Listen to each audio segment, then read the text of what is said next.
रविवार का दिन भगवान सूर्यदेव को समर्पित माना गया है। इस दिन जो व्यक्ति श्रद्धा और भक्ति से सूर्यदेव की पूजा, व्रत और कथा सुनता है, उसे जीवन में आरोग्य, समृद्धि और तेज की प्राप्ति होती है। रविवार के दिन भगवान सूर्य की यह पावन कथा सुनने से रोग, दरिद्रता और दुर्भाग्य दूर होते हैं और जीवन में उजाला, शक्ति व सफलता का संचार होता है। आरंभ। सूर्यदेव की महिमा। वेदों और पुराणों में सूर्यदेव को सर्वप्रकाशक, सर्वदर्शी और जीवनदाता कहा गया है। कहा गया है, सूर्यो विश्वस्य भुवनस्य चक्षुः, अर्थात सूर्य संपूर्ण जगत की आंख हैं जिनसे सब कुछ देखा और जाना जाता है।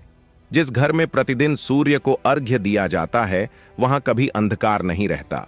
इसीलिए रविवार को विशेष रूप से सूर्यदेव की उपासना का विधान है। अब सुनिए सूर्यदेव और उनके परम भक्त राजा सत्यव्रत की यह प्रेरणादायक कथा, जो भक्ति, सत्य और त्याग का अद्भुत उदाहरण है। धर्मात्मा राजा सत्यव्रत प्राचीन काल में हिमालय की तराई में कौशल्य नाम का राज्य था। वहां एक महान और धर्मप्रिय राजा राज करते थे। उनका नाम था सत्यव्रत। वे सत्य के मार्ग पर चलने वाले, दयालु और अत्यंत विनम्र शासक थे। प्रजा उन्हें पिता के समान प्रेम करती थी, क्योंकि वे न्यायप्रिय थे और सबके दुख में साथ खड़े रहते थे। राजा सत्यव्रत प्रतिदिन प्रातःकाल ब्राह्मणों के साथ वेद पाठ करते, प्रजा की समस्याएं सुनते और फिर सूर्यदेव की आराधना में लीन हो जाते थे। उनका विश्वास था कि जब तक सूर्य का प्रकाश है, तब तक जीवन है, और जो सूर्य की भक्ति करता है वह कभी अंधकार में नहीं डूबता।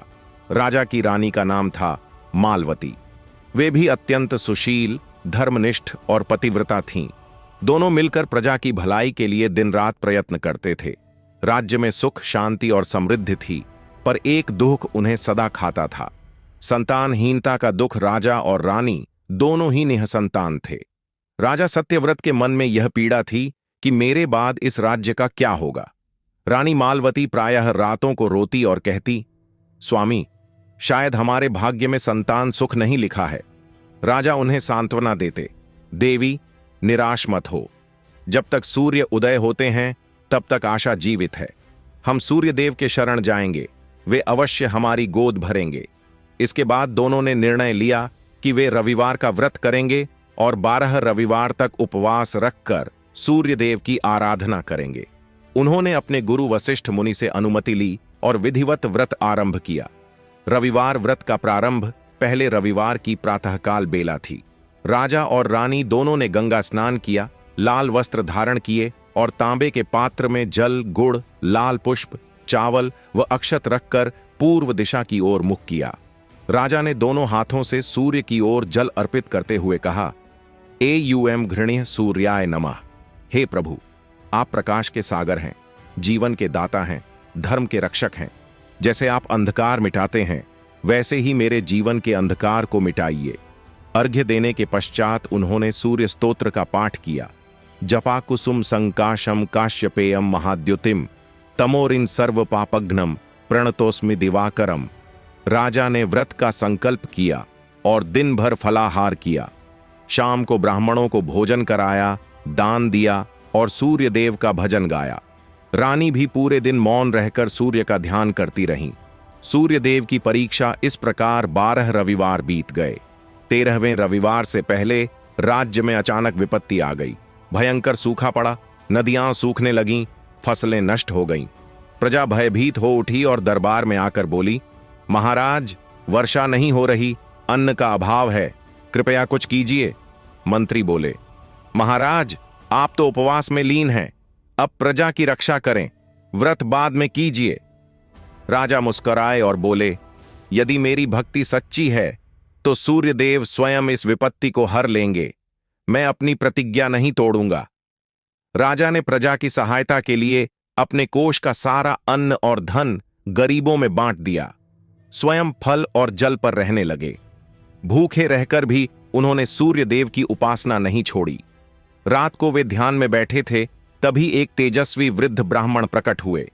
उन्होंने पूछा, राजन, प्रजा कष्ट में है, तुम व्रत में लीन हो, क्या यह उचित है? राजा ने उत्तर दिया, हे ब्राह्मण देव, मैं जानता हूं यह परीक्षा है। यदि मेरी श्रद्धा सच्ची है तो सूर्यदेव मुझे और मेरी प्रजा को बचाएंगे। वृद्ध मुस्कुराए। उनका तेज असह्य होने लगा। क्षण भर में वे स्वयं सूर्यदेव के रूप में प्रकट हुए। सूर्यदेव का आशीर्वाद। सूर्यदेव बोले, राजन सत्यव्रत, तुम्हारी भक्ति, तुम्हारा दान और तुम्हारा सत्य मुझे प्रसन्न कर गया है। जो भक्त विपत्ति में भी भक्ति नहीं छोड़ता वही सच्चा उपासक है। तुम्हारे राज्य में अब कभी अकाल नहीं पड़ेगा। तुम्हारी रानी को एक पुत्र प्राप्त होगा जो मेरे ही अंश से उत्पन्न होगा। राजा हाथ जोड़कर बोले, प्रभु, यही मेरी सबसे बड़ी इच्छा है। आपके समान तेजस्वी पुत्र हमारा कुल गौरवान्वित करे। सूर्यदेव ने कहा, तथास्तु। तुम्हारी रानी को शीघ्र ही गर्भ प्राप्त होगा और वह बालक सूर्य के समान तेजस्वी होगा। इतना कहकर वे आकाश में विलीन हो गए। दिव्य संतान का जन्म समय बीता और कुछ महीनों बाद रानी मालवती को गर्भ प्राप्त हुआ। 9 महीने बाद उन्होंने एक सुंदर बालक को जन्म दिया। उस बालक के जन्म के समय सूर्य की किरणें महल में ऐसे फैलीं मानो स्वयं सूर्य उतर आए हों। उसका नाम रखा गया आदित्य व्रत। जन्म के दिन रविवार था। प्रजा ने कहा, यह बालक तो सूर्य देव का अंश है। राजा ने राज्य में उत्सव मनवाया, ब्राह्मणों को दान दिया और सूर्य देव का विशेष यज्ञ करवाया। भक्ति और सेवा का विस्तार। राजा सत्यव्रत ने पुत्र के जन्म के बाद भी अपनी भक्ति नहीं छोड़ी।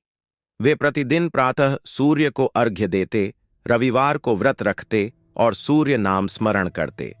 उन्होंने आदेश दिया कि पूरे राज्य में प्रत्येक रविवार को सूर्य देव की पूजा अनिवार्य होगी। हर घर में सूर्य दीपक जलाया जाएगा और बच्चों को आदित्य हृदय स्तोत्र सिखाया जाएगा। धीरे धीरे राज्य का वातावरण बदल गया। बीमारियां कम हुईं, लोग स्वस्थ और प्रसन्न रहने लगे। प्रजा कहने लगी, जहां सूर्य की भक्ति होती है वहां अंधकार टिक ही नहीं सकता। राजा की तपस्या और स्वर्गारोहण। जब राजा वृद्ध हो गए, उन्होंने राज्य अपने पुत्र आदित्य व्रत को सौंप दिया। फिर वे वन में जाकर सूर्य देव का ध्यान करने लगे।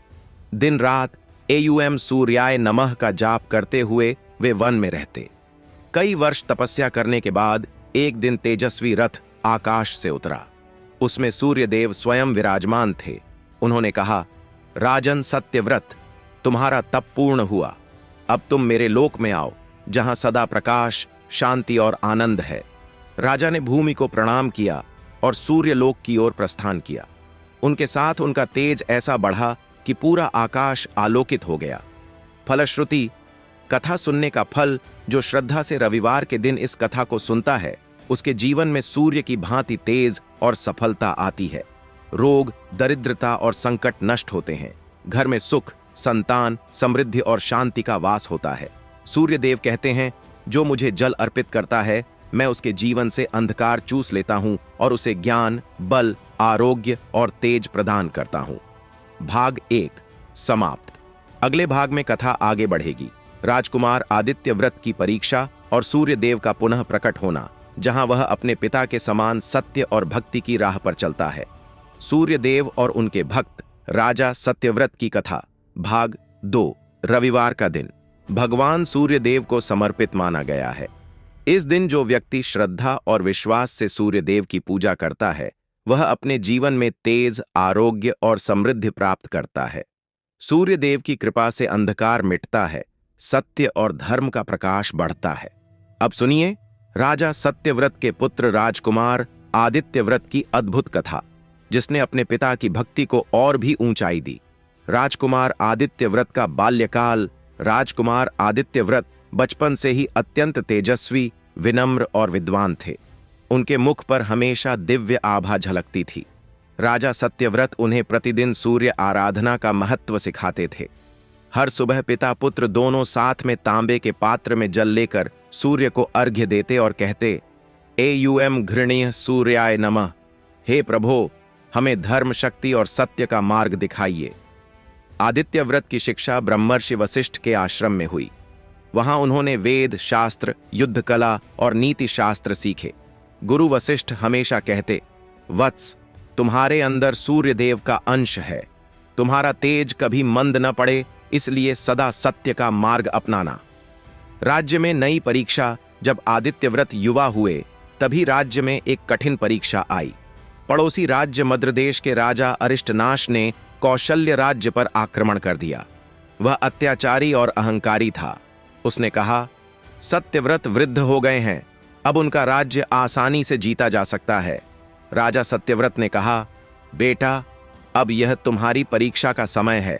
सूर्य देव की कृपा से हमें यह भूमि मिली है, अब उनकी कृपा से ही हम इसकी रक्षा करेंगे।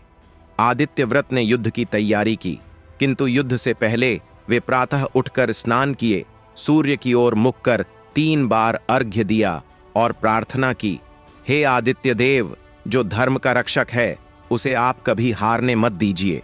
यह युद्ध केवल भूमि का नहीं, सत्य का है। युद्ध और सूर्य की कृपा। युद्ध प्रारंभ हुआ। आदित्यव्रत के नेतृत्व में कौशल्य की सेना वीरता से लड़ी। दुश्मन की सेना अत्यंत विशाल थी, परंतु आदित्यव्रत के शौर्य के सामने टिक न सकी। जब दोपहर का समय आया और सूर्य आकाश के मध्य में थे, तो उनका प्रकाश असाधारण रूप से चमक उठा। दुश्मन सैनिकों की आंखें चौंधिया गईं। राजकुमार ने उसी समय शंख बजाया और कहा, देखो, यह स्वयं सूर्यदेव का संकेत है कि धर्म की विजय होने वाली है। कुछ ही समय में शत्रु पराजित हुआ और राजा अरिष्टनाश बंदी बना लिया गया। परंतु आदित्यव्रत ने दया दिखाई और कहा, मैं तुम्हें दंड नहीं दूंगा, जाओ, अपने राज्य लौटो और धर्म का पालन करो। लोगों ने कहा, सूर्यपुत्र जैसा तेज और दया किसी में नहीं। राज्य में सूर्य महोत्सव की शुरुआत। युद्ध के बाद राज्य में उत्सव मनाया गया। राजा सत्यव्रत ने कहा, अब से हर वर्ष इस दिन को सूर्य विजय महोत्सव के रूप में मनाया जाएगा। पूरे राज्य में सूर्य मंदिर सजाए गए, दीपदान हुआ और लोगों ने सूर्य नाम स्मरण किया। उस दिन से रविवार राज्य का सबसे पवित्र दिन घोषित किया गया। सभी लोगों को यह आदेश दिया गया कि हर रविवार प्रातः सूर्य को जल अर्पित करें और आदित्य हृदय स्तोत्र का पाठ करें। गर्व और परीक्षा समय बीतता गया। आदित्य व्रत अब युवराज बने और लोगों के दिलों में सूर्य देव के समान पूजनीय हो गए। लेकिन एक दिन उनके मन में सूक्ष्म सा अभिमान आ गया। उन्होंने सोचा, मैंने सूर्य देव की कृपा से सब कुछ पाया है, परंतु शायद अब मैं स्वयं भी शक्तिशाली हूं। यही सूर्य देव की परीक्षा का क्षण था। अगले ही दिन जब वे प्रातः अर्घ्य देने गए, तो बादलों ने पूरा आकाश ढक लिया। सूर्य दिखाई नहीं दे रहे थे। राजकुमार बेचैन हुए। उन्होंने कहा, हे प्रभु, मैंने क्या अपराध किया जो आज आप दर्शन नहीं दे रहे? आकाश से एक वाणी आई, वत्स, अभिमान सूर्य का सबसे बड़ा शत्रु है। जिसमें अभिमान आ जाता है, उसमें तेज घट जाता है। अपने भीतर के अंधकार को मिटाओ, तभी मैं फिर से प्रकट होऊंगा। राजकुमार के नेत्रों से आंसू बह निकले। उन्होंने संकल्प लिया कि जब तक सूर्य देव फिर से दर्शन नहीं देंगे, वे अन्न जल का त्याग करेंगे और वन में तपस्या करेंगे। आदित्य व्रत की तपस्या। आदित्य व्रत वन में गए और एक पर्वत की चोटी पर सूर्य की ओर मुख कर ध्यान लगाया। वे दिन रात एयुएम घृणी सूर्याय नमः का जाप करते। उनका शरीर दुर्बल हो गया, परंतु मन की शक्ति अडिग रही। महीनों बीत गए, पर सूर्य का दर्शन न हुआ। वन के पशु पक्षी उन्हें देखकर विस्मित होते। उनके चारों ओर एक प्रकाश मंडल था जो उन्हें छूने नहीं देता था। एक दिन उन्होंने अपने शरीर पर जल चढ़ाते हुए कहा, हे सूर्यदेव, यदि मैं सच्चा भक्त हूं तो अपनी एक किरण भेजकर मेरे पाप को भस्म कीजिए। इतना कहते ही आकाश में तेजस्वी प्रकाश फैल गया। सूर्य की एक किरण धरती पर उतरी और उनके मस्तक को स्पर्श कर गई। राजकुमार के आंसू प्रकाश में बदल गए। सूर्य देव प्रकट हुए और बोले, वत्स, आदित्य व्रत, तुम्हारी तपस्या ने तुम्हें पुनः तेजस्वी बना दिया। तुम्हारा अहंकार समाप्त हो गया है। अब तुम मेरे समान दयालु और न्यायप्रिय बनोगे। सूर्यदेव का वरदान। सूर्यदेव ने कहा, वत्स, तुम्हारी भक्ति से मैं प्रसन्न हूं। आज से तुम्हें यह वरदान देता हूं कि जहां भी तुम राज्य करोगे, वहां सदा प्रकाश रहेगा। अंधकार, रोग और दुख तुम्हारे राज्य के समीप नहीं आएंगे। राजकुमार ने कहा, प्रभु, मैं केवल आपसे यह वरदान चाहता हूं कि मेरे वंशज सदा धर्म के मार्ग पर चलें और आपके आराधक बने रहें। सूर्यदेव बोले, तथास्तु, तुम्हारा वंश सदा सूर्य की भांति चमकेगा। तुम्हारे नाम से एक पर्व आरंभ होगा, सूर्य सप्तमी। जो इस दिन स्नान, व्रत और दान करेगा उसे सूर्य लोक की प्राप्ति होगी। इतना कहकर सूर्यदेव आकाश में विलीन हो गए। उनकी किरणों ने वन को स्वर्णिम बना दिया। राजकुमार की वापसी और राज्याभिषेक राजकुमार आदित्य व्रत जब वापस लौटे तो उनके शरीर से प्रकाश निकल रहा था। लोग उन्हें देखकर बोले, यह तो साक्षात सूर्यदेव का अंश है। राजा सत्यव्रत वृद्ध हो चुके थे। उन्होंने कहा, बेटा, अब राज्य तुम्हारे योग्य है। तुम्हारे तेज से यह भूमि पवित्र हो जाएगी। राजकुमार का राज्याभिषेक हुआ। उन्होंने अपने पिता की परंपरा को आगे बढ़ाया। हर रविवार सूर्य पूजा, दान और अर्घ्य का विधान जारी रहा। उनके राज्य में किसी को रोग या भूख नहीं थी। राज्य में चमत्कार। एक दिन एक अंधा व्यक्ति दरबार में आया और बोला, महाराज, मैं वर्षों से अंधकार में हूं। सुना है आप सूर्य पुत्र हैं। क्या आपकी कृपा से मुझे प्रकाश मिल सकता है? राजकुमार मुस्कुराए और बोले, प्रकाश मेरा नहीं, सूर्य देव का है। यदि तुम्हारी श्रद्धा सच्ची है तो सूर्य तुम्हें दर्शन देंगे। उन्होंने उस व्यक्ति को सूर्य मंदिर में ले जाकर कहा, रविवार का दिन है, जल लेकर सूर्य को अर्घ्य दो। अंधे व्यक्ति ने कांपते हाथों से जल चढ़ाया। अचानक उसकी आंखों से आंसू बह निकले और जब उसने पलकें खोलीं, वह देख सकता था। लोगों ने देखा, सूर्य की किरणें उस पर पड़ रही थीं और मंदिर में दिव्य प्रकाश फैल गया। सबने एक स्वर में कहा, जय सूर्य नारायण, जय आदित्य देव। राजकुमार का यश और सूर्य भक्ति का प्रसार, इस चमत्कार की चर्चा चारों दिशाओं में फैल गई। दूर दूर से लोग सूर्य उपासना सीखने आए। राजकुमार ने अनेक सूर्य मंदिर बनवाए। हर मंदिर के द्वार पर लिखा था, सत्य, सेवा और सूर्य, यही जीवन का सार है। राज्य में रविवार के दिन व्रत और कथा सुनने की परंपरा स्थायी बन गई।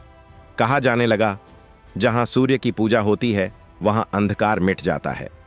फलश्रुति, भाग 2 का फल। जो व्यक्ति रविवार के दिन इस कथा को श्रद्धा से सुनता है वह संकटों से मुक्त होता है। उसके जीवन में तेज, सुख और शांति आती है। उसका घर धन, संतान और आरोग्य से भर जाता है। सूर्य देव कहते हैं, जो मुझे प्रतिदिन स्मरण करता है उसके पाप वैसे ही जल जाते हैं जैसे मेरी किरणों से हिम पिघल जाता है। भाग 2 समाप्त। अगले भाग 3 में कथा आगे बढ़ेगी। आदित्य व्रत के पुत्र सूर्यसेन की जन्म कथा और सूर्यदेव का दुर्लभ आशीर्वाद, जहां यह वंश आगे सूर्यवंश के रूप में प्रसिद्ध होगा। सूर्यदेव और उनके भक्त राजा सत्यव्रत की कथा भाग 3। रविवार का दिन भगवान सूर्यदेव को समर्पित माना गया है। जो श्रद्धा और भक्ति से इस दिन सूर्यदेव की आराधना करता है उसे जीवन में तेज, सफलता और दीर्घायु प्राप्त होती है। सूर्यदेव कहते हैं, मैं वही हूं जो सबके भीतर प्रकाश रूप में विद्यमान हूं। जो मुझे आराधता है उसे मैं कभी अंधकार में नहीं रहने देता। अब सुनिए राजकुमार आदित्य व्रत के पुत्र सूर्यसेन की अद्भुत कथा, जिसने अपने पिता की भक्ति को नए युग की शुरुआत में बदल दिया। आदित्य व्रत का स्वप्न। राजा आदित्य व्रत अब सूर्यदेव के समान तेजस्वी और न्यायप्रिय शासक बन चुके थे। उनके राज्य में सुख और समृद्धि का साम्राज्य था। लोग हर रविवार सूर्य पूजा करते, मंदिरों में भजन गूंजते और राज्य को आदित्यपुरी कहा जाने लगा। एक रात राजा को एक अद्भुत स्वप्न आया। उन्होंने देखा कि सूर्यदेव स्वर्णिम रथ पर सवार होकर उनके महल में आए हैं। उनके साथ असंख्य किरणें थीं जो आकाश से उतरकर महल को आलोकित कर रही थीं। सूर्यदेव बोले, वत्स आदित्य व्रत, तुम्हारा शासन धर्म और सत्य पर टिका है। अब समय आ गया है कि तुम्हारा वंश आगे बढ़े। तुम्हें एक पुत्र प्राप्त होगा जो सूर्य की भांति लोगों को आलोकित करेगा। राजा ने स्वप्न में ही हाथ जोड़कर कहा, प्रभु, आपकी यह कृपा मेरे कुल के लिए वरदान होगी। सुबह जब राजा ने यह स्वप्न रानी सावित्री देवी को सुनाया तो उन्होंने कहा, प्रभु, यह तो स्वयं सूर्य देव का संकेत है। कुछ ही महीनों बाद रानी को गर्भ प्राप्त हुआ। राजा ने इस अवधि में प्रतिदिन सूर्य देव की विशेष पूजा आरंभ की। हर रविवार राज्य में विशाल यज्ञ होता और गरीबों में अन्न वस्त्र का दान दिया जाता। सूर्यसेन का जन्म 9 महीने बाद एक सुनहरी सुबह को जब सूर्य की पहली किरण महल की छत पर पड़ी, तभी रानी ने एक अत्यंत सुंदर बालक को जन्म दिया। बालक का शरीर स्वर्ण सी आभा से चमक रहा था और जैसे ही वह रोया, सूर्य की किरणें पूरे कक्ष में फैल गईं। राजा ने प्रसन्न होकर कहा, यह सूर्य का ही अंश है, इसलिए इसका नाम होगा सूर्यसेन। राज्य में उत्सव मनाया गया, ब्राह्मणों को दान दिया गया और उस दिन से हर वर्ष उस तिथि को सूर्य जयंती के रूप में मनाया जाने लगा। सूर्यसेन का बचपन। सूर्यसेन अत्यंत मेधावी और तेजस्वी बालक था। जन्म से ही उसमें आश्चर्यजनक प्रकाश था। जब वह 5 वर्ष का हुआ, तब उसके पिता ने उसे सूर्य पूजा सिखाई। वह प्रतिदिन सुबह उठकर पिता के साथ अर्घ्य देता और सूर्य मंत्र का जप करता। एक दिन जब वह अपने गुरु के आश्रम गया, तो गुरु ने उससे पूछा, वत्स, तुम सूर्य देव की उपासना क्यों करते हो? सूर्यसेन ने मुस्कुराकर कहा, गुरुदेव, क्योंकि वे मेरे पिता के पिता हैं, मेरे भी जीवनदाता हैं। जैसे सूर्य बिना पक्षपात के सबको प्रकाश देते हैं, वैसे ही मैं भी सबके लिए समान रहना चाहता हूं। गुरु ने हंसकर कहा, वत्स, तुम सच्चे सूर्यपुत्र हो। राज्य में एक नई विपत्ति समय बीता। जब सूर्यसेन किशोर अवस्था में पहुंचा, तब राज्य में एक विचित्र घटना हुई। पश्चिम दिशा में एक घना अंधकार फैल गया। कई दिन तक सूर्य दिखाई नहीं दिया। लोग भयभीत होने लगे। कुछ दिनों बाद पता चला कि एक राक्षस, जिसका नाम तिमिरासुर था, उसने सूर्य की किरणों को जादू से रोक दिया है। वह राक्षस अपने मायाजाल से आकाश को ढक रहा था ताकि मानव जाति अंधकार में रहे। राजा आदित्यव्रत चिंतित हुए। उन्होंने यज्ञ कर सूर्य देव से प्रार्थना की, परंतु तिमिरासुर की माया इतनी प्रबल थी कि किरणें धरती तक नहीं पहुंच पा रही थीं। राजकुमार सूर्यसेन ने कहा, पिताश्री, मुझे सूर्यदेव की शरण जाने दीजिए। मैं इस अंधकार को मिटाने का संकल्प लेता हूं। राजा बोले, वत्स, यह मार्ग कठिन है, पर यदि तुम्हारी श्रद्धा सच्ची है तो सूर्यदेव अवश्य तुम्हारी सहायता करेंगे। सूर्यसेन की यात्रा। राजकुमार ने तपस्या की वस्त्र धारण किए, पद्मासन में बैठकर सूर्य की दिशा में ध्यान लगाया। उन्होंने अन्न जल त्याग दिया और केवल सूर्य मंत्र का जप करते हुए चल पड़े। उनका लक्ष्य था सूर्य लोक पहुंचना। मार्ग में अनेक कठिनाइयां आईं। पहले तपता मरुस्थल, फिर अंधेरी गुफाएं, फिर माया का वन, परंतु जहां जहां वे गए, वहां उनका तेज फैलता गया। तीसरे दिन जब वे हिमालय के उत्तर में पहुंचे, तो वहां एक प्राचीन अर्षि मिले। उनका नाम था दीप्ति मुनि। उन्होंने पूछा, वत्स, तुम इस कठिन मार्ग पर क्यों आए हो? सूर्यसेन ने कहा, गुरुदेव, मेरा राज्य अंधकार में डूब गया है। मैं सूर्यदेव का आशीर्वाद पाने आया हूं।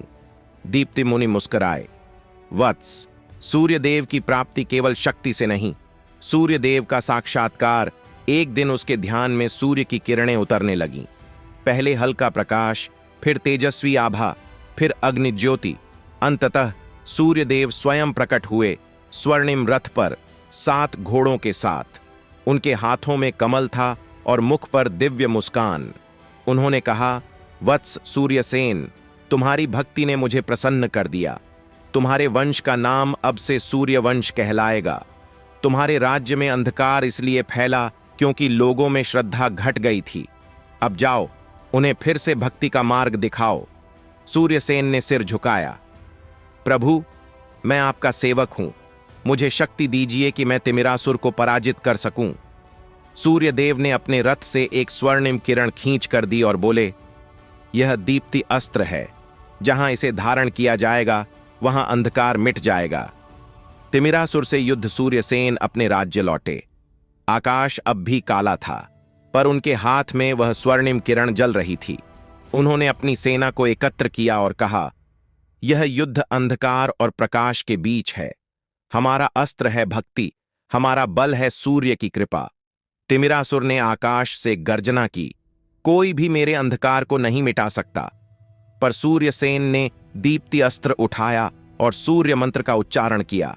एयुएम आदित्याय नमः, हे प्रकाश रूप, हे जगदुद्धारक, अंधकार का नाश कीजिए। अचानक पूरा आकाश चमक उठा। तिमिरासुर की माया टूट गई। सूर्य की किरणें धरती पर फैल गईं। लोग प्रसन्न हो उठे। राज्य में फिर से जीवन लौट आया। तिमिरासुर जलकर भस्म हो गया और उसकी राख से प्रकाश के कण निकले, जो बाद में सूर्यसेन के मुकुट में जड़ गए। यह मुकुट आज भी प्रकाश मुकुट के नाम से प्रसिद्ध है। राज्य में प्रकाश पर्व की शुरुआत अंधकार के अंत के बाद राजा आदित्य व्रत ने कहा, वत्स, तुम्हारे कारण यह राज्य पुनः उजाला देख सका। अब से हर वर्ष इस दिन को प्रकाश पर्व कहा जाएगा। राज्य भर में दीपक जलाए गए। सूर्य मंदिरों में आरती हुई। लोगों ने सूर्यसेन के नाम से जय घोष किया। सूर्यपुत्र की जय, प्रकाश की विजय।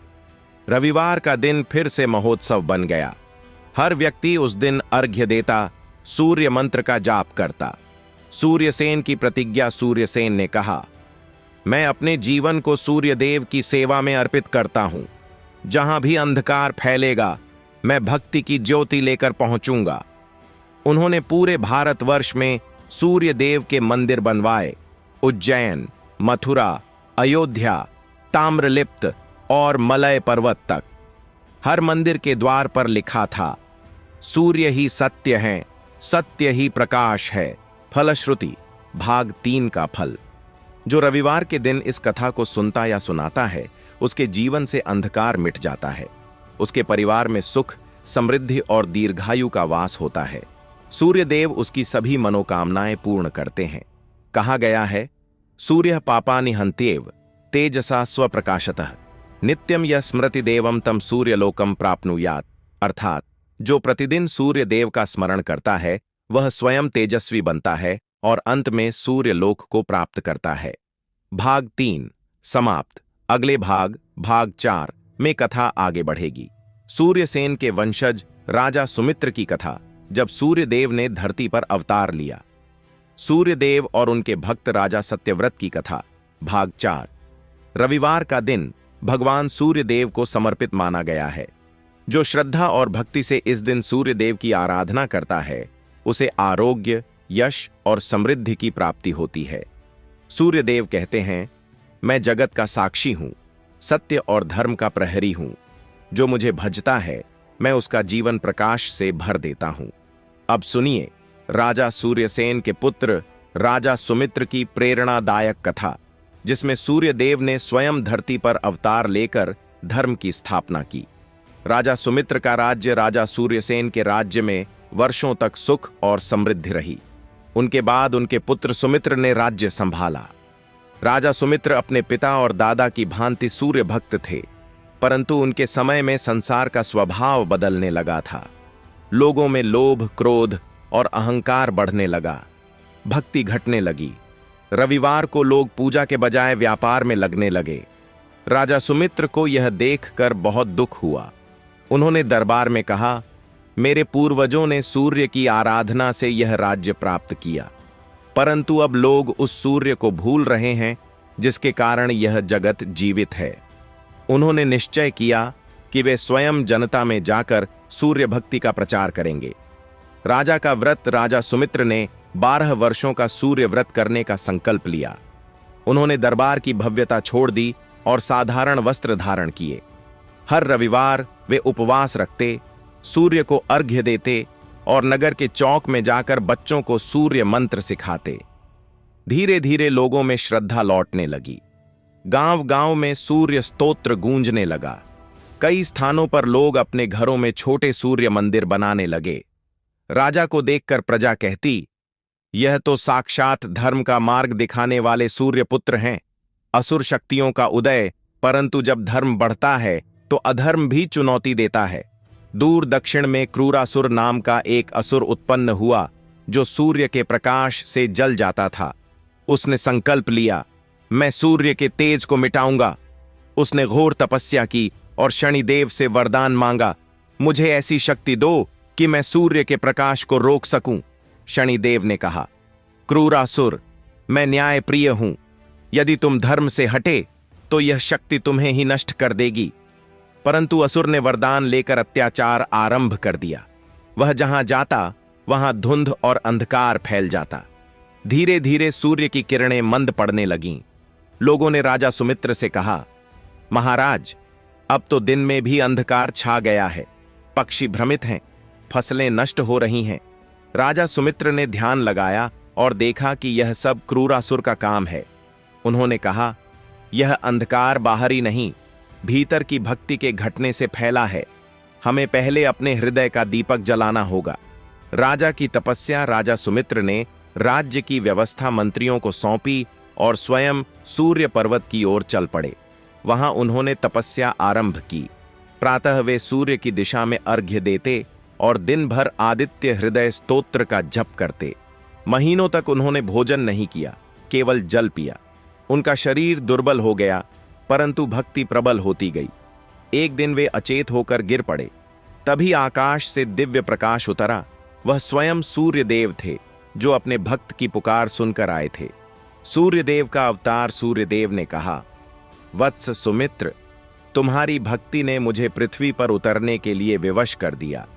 अब मैं स्वयं मनुष्य रूप में प्रकट होकर अधर्म का नाश करूंगा। इतना कहकर सूर्यदेव ने अपना तेज सीमित किया और दीप्तानंद नाम के ब्राह्मण के रूप में राजा सुमित्र के पास आए।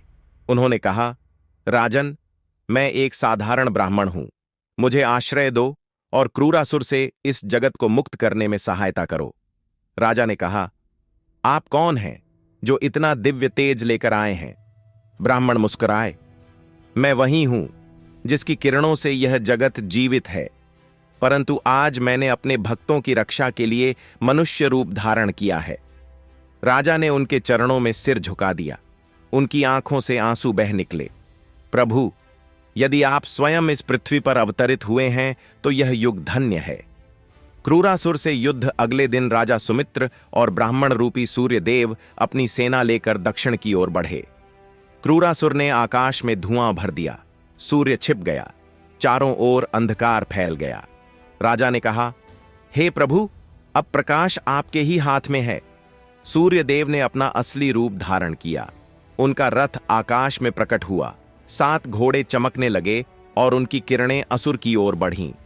क्रूरासुर चिल्लाया, तुम्हारा प्रकाश अब नहीं रहेगा। पर सूर्यदेव बोले, अंधकार कितना भी गहरा हो, प्रकाश की एक किरण उसे मिटा देती है। उन्होंने अपना सूर्य चक्र घुमाया। एक ही क्षण में अंधकार छूट गया। क्रूरासुर भस्म हो गया और उसकी राख से फिर प्रकाश फैल गया। धरती, आकाश, पर्वत सब ने मिलकर जय घोष किया। जय सूर्य नारायण, जय प्रकाश रूप प्रभु। सूर्यदेव का उपदेश। युद्ध के बाद सूर्यदेव ने राजा सुमित्र से कहा, वत्स, इस पृथ्वी पर अंधकार तब आता है जब लोग अपने भीतर की आस्था खो देते हैं। रविवार को अर्घ्य देना केवल कर्म नहीं, यह आत्मा का जागरण है। जब मनुष्य सूर्य की ओर देखता है तो उसे याद आता है कि उसके भीतर भी एक प्रकाश है। राजा ने पूछा, प्रभु, क्या यह प्रकाश सदा बना रहेगा? सूर्यदेव बोले, जब तक लोग सत्य, सेवा और भक्ति में रहेंगे तब तक मेरा प्रकाश अमर रहेगा। इतना कहकर सूर्यदेव ने अपना रूप समेट लिया और पुनः आकाश में चले गए। उनकी किरणों ने धरती को सोने जैसा बना दिया। राज्य में प्रकाश पर्व की पुनर्स्थापना। राजा सुमित्र राजधानी लौटे। उन्होंने घोषणा की, अब से हर रविवार को सूर्य पूजा और दीपदान अनिवार्य होगा। जो व्यक्ति सूर्य देव की कथा सुनेगा वह अपने भीतर के अंधकार को मिटा पाएगा। राज्य में उत्सव मनाया गया। बच्चों ने सूर्य के गीत गाए, स्त्रियां सूर्य मंडल बनाकर नाचने लगीं और सभी ने दीपक जलाकर कहा, जग में अंधकार तभी तक है जब तक भक्ति नहीं। राजा ने सूर्यदेव के सम्मान में एक भव्य मंदिर बनवाया, जहां सूर्य की मूर्ति को सदा जलते दीपकों से आलोकित रखा गया। कहा गया कि उस मंदिर में कभी अंधकार नहीं होता था, क्योंकि वहां एक दिव्य ज्योति सदा जलती रहती थी। सूर्यलोक का आशीर्वाद। एक रात राजा सुमित्र ध्यान में लीन थे। उन्होंने देखा सूर्यदेव स्वर्ण रथ पर सवार होकर मुस्कुरा रहे हैं। उन्होंने कहा, वत्स सुमित्र, तुमने धर्म की ज्योति फिर से जगाई। अब तुम्हें सूर्यलोक का वरदान प्राप्त होगा। जब तक यह पृथ्वी रहेगी तुम्हारा नाम सूर्यवंश के रूप में अमर रहेगा। राजा ने कहा, प्रभु, मेरी यही प्रार्थना है कि मेरे वंशज सदैव आपके पथ पर चलें। सूर्यदेव बोले, तथास्तु। तुम्हारे वंश से आगे चलकर वही तेजस्वी राजा उत्पन्न होंगे जिनके नाम पर युगों युगों तक धर्म जीवित रहेगा। इतना कहकर सूर्यदेव विलीन हो गए। राजा ने आंखें खोलीं तो प्रातः की लालिमा आकाश में फैल चुकी थी। वह जान गए कि अब उनका कार्य पूर्ण हुआ। फलश्रुति भाग 4 का फल। जो व्यक्ति रविवार के दिन इस कथा को श्रद्धा से सुनता है, उसके जीवन से अंधकार, रोग और दुख समाप्त होते हैं। उसके घर में प्रकाश, शांति और समृद्धि बनी रहती है। जो व्यक्ति सूर्य देव का नाम लेकर जल अर्पित करता है, वह अपने जीवन का सच्चा पथ पा लेता है। सूर्य सर्वस्य लोकस्य कारणम प्रकाशकम परम, तस्मात् सर्वेषु कालेषु पूज्य सूर्य नारायणः। अर्थात सूर्य ही समस्त एक जगत का कारण है, इसलिए वे सदा पूजनीय और आराध्य हैं। भाग 4 समाप्त। अगले भाग 5 में कथा का अंतिम अध्याय होगा, सूर्यवंश का विस्तार और सूर्यदेव की अंतिम लीला, जहां यह कथा एक दिव्य संदेश के साथ पूर्ण होगी कि सच्चा सूर्य वह है जो भीतर जलता है। सूर्यदेव और उनके भक्त राजा सत्यव्रत की कथा। भाग 5 अंतिम। रविवार का दिन भगवान सूर्यदेव को समर्पित माना गया है। जो श्रद्धा और भक्ति से इस दिन सूर्यदेव की आराधना करता है, वह जीवन में प्रकाश, आरोग्य और सफलता प्राप्त करता है। सूर्यदेव कहते हैं, मैं वही हूं जो तुम्हारे भीतर तेज बनकर जलता हूं। यदि तुम मुझे अपने कर्मों में जगा दो तो तुम्हारा जीवन उज्जवल हो जाएगा। सूर्यवंश का विस्तार। राजा सुमित्र के बाद उनके पुत्र राजकुमार देवव्रत ने राज्य संभाला। वे भी सूर्यदेव के सच्चे उपासक थे। उन्होंने अपने पूर्वजों की परंपरा को आगे बढ़ाया। हर रविवार सूर्य पूजा, दान और दीपदान का विधान जारी रखा। समय के साथ सूर्यवंश का विस्तार हुआ। देवव्रत से वीरसेन, वीरसेन से नृपकेशव और आगे चलकर यही वंश इक्ष्वाकु, हरिश्चंद्र, सगर, भागीरथ और अंततः भगवान श्री राम तक पहुंचा। इस प्रकार राजा सत्यव्रत की भक्ति से प्रारंभ हुआ यह सूर्यवंश मानवता के इतिहास में धर्म, त्याग और सत्य का प्रतीक बन गया। सूर्यदेव का अंतिम संदेश। राजा सुमित्र वृद्ध हो चुके थे। एक दिन वे सूर्य मंदिर में ध्यान मग्न बैठे थे। आकाश में लालिमा छा गई और मंदिर के भीतर प्रकाश बढ़ने लगा। सूर्यदेव स्वयं प्रकट हुए। मंद मुस्कान के साथ बोले, वत्स सुमित्र, अब मेरा कार्य पूरा हुआ। तुम्हारे वंशज मेरे तेज को पृथ्वी पर स्थायी बनाएंगे। पर याद रखना, मेरा सच्चा स्वरूप केवल आकाश में नहीं, हर मनुष्य के भीतर के सत्य और प्रकाश में है। राजा ने फोल्डेड हैंड से पूछा, प्रभु, मनुष्य आपको कैसे पा सकता है? सूर्यदेव बोले, सत्य बोलना ही मेरी पूजा है, कर्म में परिश्रम ही मेरा अर्घ्य है और दूसरों के जीवन में उजाला फैलाना ही मेरा व्रत है। जो इन तीनों को अपनाता है वह मुझ में लीन हो जाता है। इतना कहकर सूर्यदेव की किरणें मंदिर से बाहर फैल गईं और उनके साथ ही एक स्वर्णिम प्रभा आकाश में विलीन हो गई। राजा सुमित्र ने उसी क्षण समझ लिया कि यह अंतिम दर्शन था। उन्होंने मुस्कुराकर कहा, प्रभु, अब मेरा जीवन धन्य हो गया। सूर्य मंदिर की अमर ज्योति। राजा सुमित्र ने देह त्याग करने से पहले अपने पुत्र को बुलाकर कहा, बेटा, इस सूर्य मंदिर की ज्योति कभी बुझने मत देना। जब तक यह दीप जलेगा तब तक हमारे वंश का तेज अमर रहेगा। उन्होंने अपनी अंतिम सांसों में सूर्य मंत्र का जाप किया, एयुएम घृणी सूर्याय नमः, और सूर्य की दिशा में देखते हुए समाधि ले ली। उस क्षण पूरा आकाश स्वर्णिम हो उठा। लोगों ने देखा सूर्य की किरणें धरती तक झुक आईं, जैसे वे स्वयं अपने भक्त को अंतिम प्रणाम कर रही हों। तभी एक दिव्य वाणी गूंजी, सत्यव्रत, आदित्यव्रत, सूर्यसेन और सुमित्र, ये सभी मेरे अंश हैं। इनकी कथा जो श्रद्धा से सुनेगा वह भी तेजस्वी बनेगा। फलश्रुति अंतिम आशीर्वाद। जो रविवार के दिन सूर्यदेव की यह पावन कथा सुनता है, उसे रोग, दुख, दरिद्रता और अंधकार कभी नहीं छूता। उसके जीवन में तेज, यश और शांति का वास होता है। सूर्यदेव के आशीर्वाद से वह घर, वह परिवार, वह व्यक्ति सदैव उजाला ही उजाला देखता है।